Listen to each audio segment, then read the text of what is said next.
we're both interested in very similar kinds of things: human nature, behaviour, early life experiences, dysfunction, chaos, how people survive.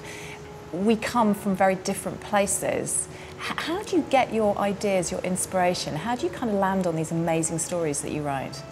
I think the difference is just that when I hear one of these interesting incidents, whether it be now or 300 years ago, I don't let it go. You know, I have a sort of a terrier, you know, bite on these incidents, and I immediately go off and take notes on it and then start to read up on it. And it's not like I write every one of those incidents up into a fiction, because sometimes they're too grim.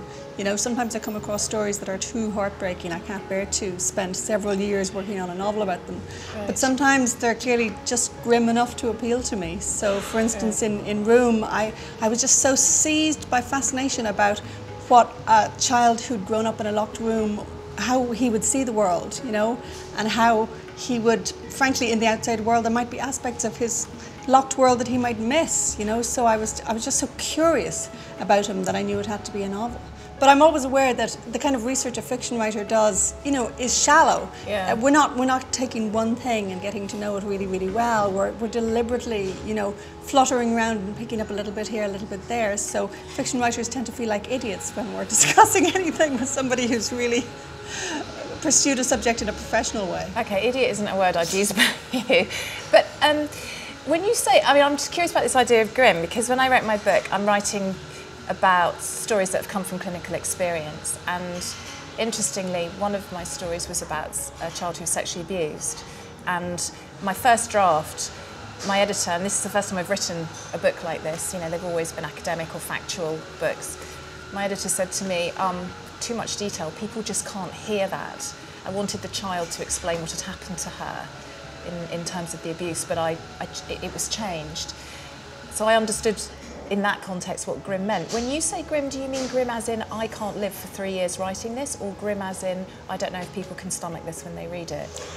More the first, because actually I think for readers there are ways to shape the experience to make it not exactly palatable, but to give them something to hold on to, you know. So I knew that, for instance, I didn't want to write the story of a woman who's been locked up for 7 years getting raped every night, but I thought if I told that story through her child and he doesn't fully understand what's going on, his innocence could be sort of protective for the reader. So I wasn't too worried about the reader, but it's for my own sake.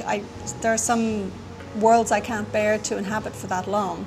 So I can handle quite dark material, but I still have to feel there's enough hope in the situation for me to be able to spend that long living through it. But do you ever worry that the sort of stuff you write about, and I guess what I've just written about in my book, the skeleton cupboard, do you ever worry that actually we might be catering to the voyeuristic side of human life? Do you know, does that ever kind of concern you in terms of the content that you deal with? I try and take all the sex out of it and say, if you've got somebody locked up in your shed, it's all about power. So I tried to present it almost as a really grim, miserable, boring marriage. You know, to take all the kind of sexiness out of the dungeon, because I'm just so sick of the number of books and films out there about, you know, ooh, the thrilling psychopath that captures girls. And I just didn't want to add one more to that.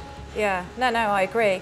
And in terms of your new book, what's your take out there? What do you want people to get from it? What are you trying to say? Frog music. It's a murder mystery, but because there's also this missing baby, the main survivor of the murder, Blanche, you know, in the sources she mentions that she's got this baby whose dad has taken him away. And I started thinking about kind of guilt and innocence and bad parenting in every generation, really, and, you know, the damage done to kids. So it's a kind of a running theme through the book.